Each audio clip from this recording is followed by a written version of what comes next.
Okay. Woo. So I'm just going to be like Ezio, really. Oh yes, we see that here. Okay. Okay, so this is a wonderful conference, really, and I want to thank the organizer first for putting Ezio and myself on stage for the first time together. We have been family in many conferences for many years. And so thank you, Ezio, for providing me the opportunity to be on stage after you, which is kind of, scary.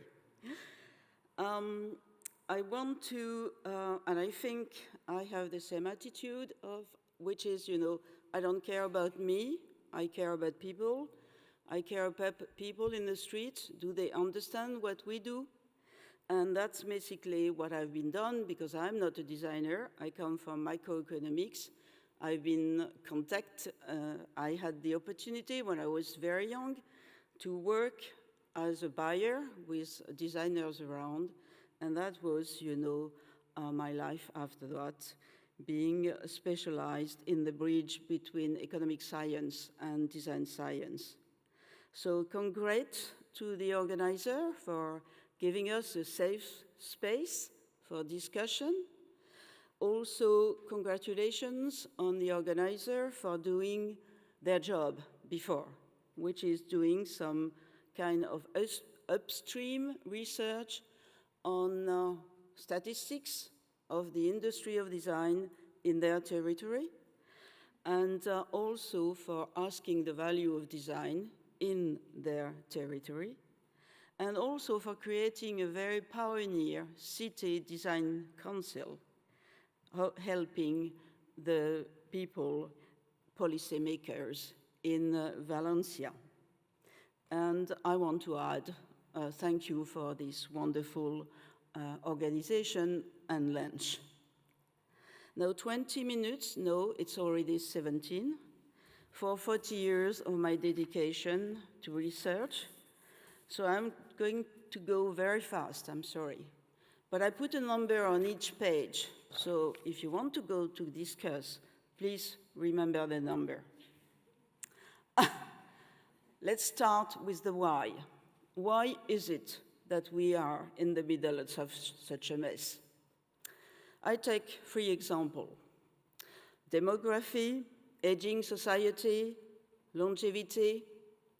Well, that might be the positive result of medical research. Digital economy, going all the way, disrupting all industries. Well, actually, internet started with researchers. Mistrust of organization all over, and that could be also city governance. Well, maybe this is the result of our investing in education, especially in higher education. What is the common thread of these 3 examples of the challenges of now? For me, the assumption is that macroeconomics is organized by silos. So we have health, we have, political science, we have technology, and we work as humans to make and optimize human knowledge in each of our silos. So what can design do? Well, maybe our common force is that, and that I understood when I first met my first designer, is that she was named Natasha, and she was not thinking like me. I was thinking only mathematics when I was 22. I was a specialist in econometrics. But by having a conversation with Natasha, I could see that she was seeing things that I did not see. And especially, she had this, what, Peirce is saying, this triadic dimension of any project. She could see the human side, she could see the technology side, and she could see the artistic side in any single project. I mean, she could not actually verbalize that, and she was not very keen on figures and models, but actually I could see that, I could see. And she made me the best manager in this company at that time. But that was her, not me. So I understand this holistic and systemic thinking of designers very early in my career. In my presentation, I'm going to present, in a way, the cognitive approach of design into economic science. And it is going back to social change. I still that in, but I need a bigger system, in a way, to put the problem of social change. If you take the idea that designers have specific knowledge, that there is something that is cognition that they bring to any kind of project and any kind of organization. And you have, PhD that have been working on that now for 20 years. I take Kamil Milczewski, PhD, and his book Design Attitude by 2015. And he's playing about the 4 profiles of strategic design. Playfully bring things to life. Deep empathy. Creating new meaning from complexity. Embracing uncertainty. Okay. Well, that was number 2, by the way. Number 3. Well, maybe it's time that we actually think about that. Do we bring some new knowledge to any kind of project? And what is this knowledge? And that's comparing being a professional designer to any kind of person on humanity being a silent designer, because we are all silent designers. So for me, going very quick, design is an industry. I'm sorry, designers are not going to like that, but it is the way I see it. Design is, is part of our, whatsoever system, you would say. And I use the Donella Meadows system to represent the way, from a system of input of design knowledge, and then something that is going in terms of a project, and then at the end you have the artifact that is created by this combination of the design knowledge with the context of the project. In the end, you have an artifact, and in the end, you can measure this value. So maybe for me, it is time that we think of our industry as the whole, because we all know the Gestalt theory that the whole is better than the sum of the parts. Another thing which I think now we all understand is that we have been, at least my generation, we have tried to do that, and I think we have been successful in doing that. We have PhD in design all over the world. We have designers in innovation labs all over the world. We have research conferences, we have research networks, we have research journals. We have now academic research in design science and design management science. Now with this, of course, you develop models, you develop theories. And do I have it in my box? Yes, this is it. This is my model, Désignance, but you have other models that are useful in order to really, in a way, make the reality of the activity of the designers into something that could be shared with other people. Now, the reality is with that we have Chief Design Officer. We had a wonderful example today with Anna by Helsinki. And also, we have the example of the UX design industry that have really been disrupting everything in terms of the design industry, because UX designers need measure, and they can measure really their value very easily. So for many years, I have been listening to designers telling me, no, but Brigitte, we can't measure design. Okay, I'm sorry, we can. And we can measure the efficiency of designers in a team. We can measure also the effectiveness, and I don't go into details, But let me give you just an example. If you don't know the value of your industry, do you know the example of Adobe buying Sigma? That was 1 month ago. Give me a number. Just think in your head how much Adobe put in buying Sigma, which you would say it's just about, having an idea and putting into reality, because this is what these tools are about. $20 billion is really what the share has been. Now, I'm not going into details of why Adobe bought Sigma, but another example is that the best and the largest design department is in McKinsey. So we have been bought, in a way, by strategy consultant. So maybe there is something going on here that we actually are doing some good work in strategic design, and we may have a word to say in strategy. Now, in our work, in design management research for many years, we use the Follett theory on leadership, not over people, but with people. And if you can see the capabilities of designers and the way you develop value in companies, we have a lot of evidence of designers bringing individual, organizational, societal, and futuristic assets.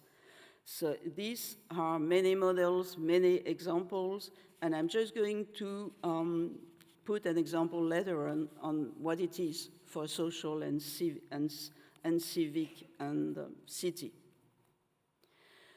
Number 6, trust. We have a common problem, and this problem is about democracy and about, our people not being trusting city governance all over the world. 2 solutions or 2 ideas. Develop design literacy, and in the process of developing design literacy, to make the complexity understandable to people. Maybe they will vote again if they understand things a little bit more. Working on data, putting some poetic side on data, so maybe they are not afraid of the future. And planning project, obviously, with inclusive and holistic team. Restore trust to organization and to city governance is really our first responsibility for me. And I use a lot the donut economics model from Kate Raworth. She used that in sustainable economics, but I found it very elegant to say in a way where we are. You have the shape of the donut, and what is the cake, and what is in the middle is the safe space for designers in terms of being human-centered and protecting. Nobody can go in the hole of the donut. What does it mean for a city? You have, if you want to go, you can go to John Hopkins University doing some research with Bloomberg. It just depends on the objective. Is it the objective? Do you care about developing and optimizing a citizen experience? Then you will have a human-centered design leadership, human-centered design. If you are looking for organizational value, then you have to adapt your design leadership. And what you want actually to do is changing the city management as a living system, improving city routines, city process. Now another, maybe other objective could be societal value. Then you go into other design capabilities, and you have this kind of moral design leadership, leading by creating, as Ezio was just saying, conditions for a cooperative, more cooperative social form to emerge. And I will not go on too futuristic because I have only 5 minutes and I really want to go to conclusion. Conclusion, are we humans? Honestly, are we human-centered? Honestly.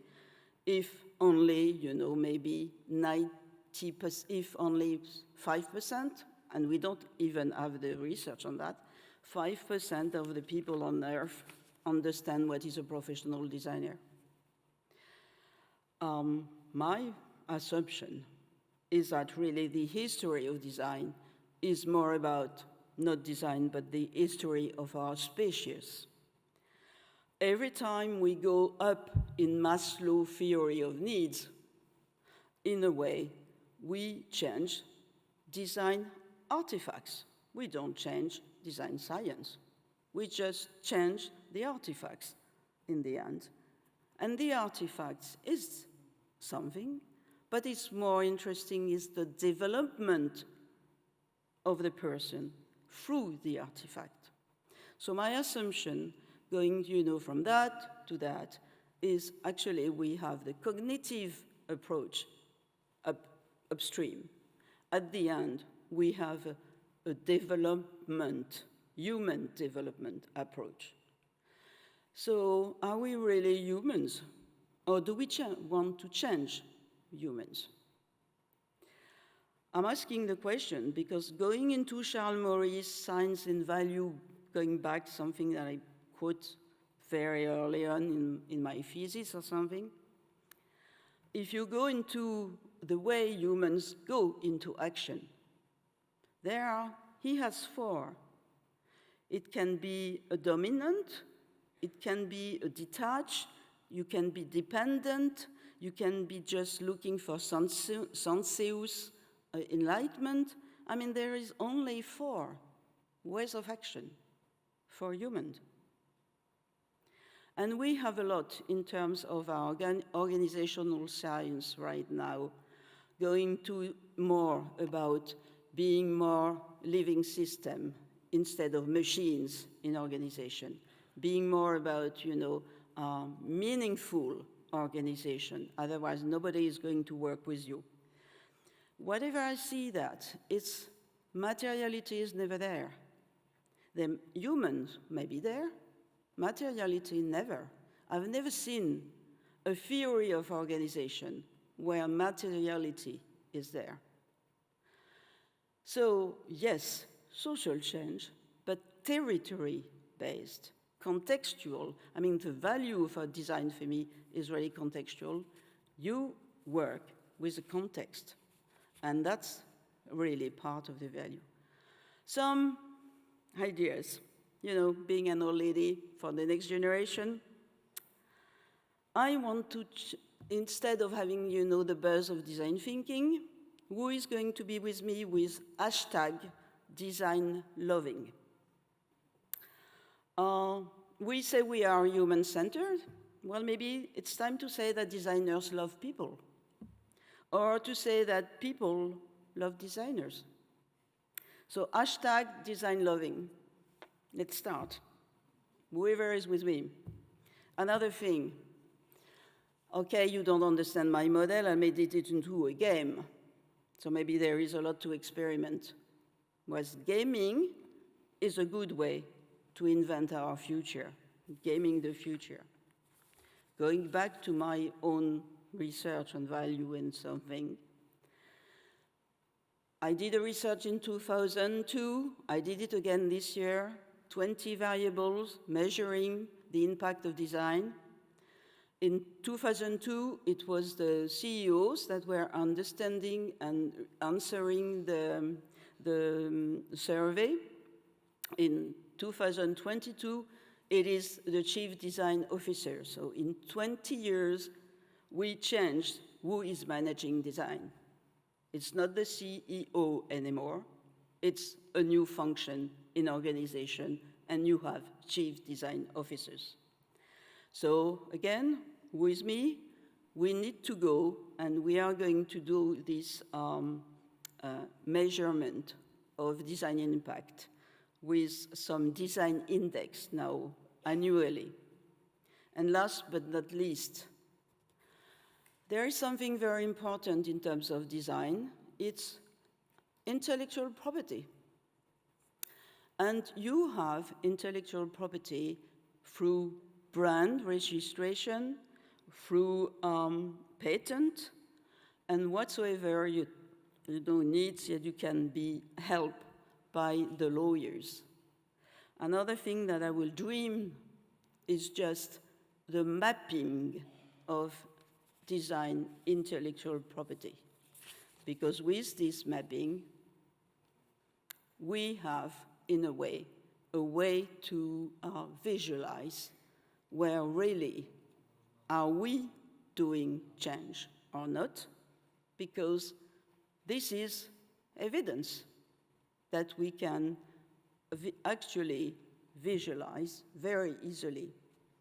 And I can refer to the book of June Kim in South Korea that has been doing that, for instance, representing the difference between Apple and Samsung and things like that, and how they have been running the innovation policy. And with all these registered patents, we have actually evidence of the value of our industry. I'm sorry, I'm a little late. Okay, thank you very much.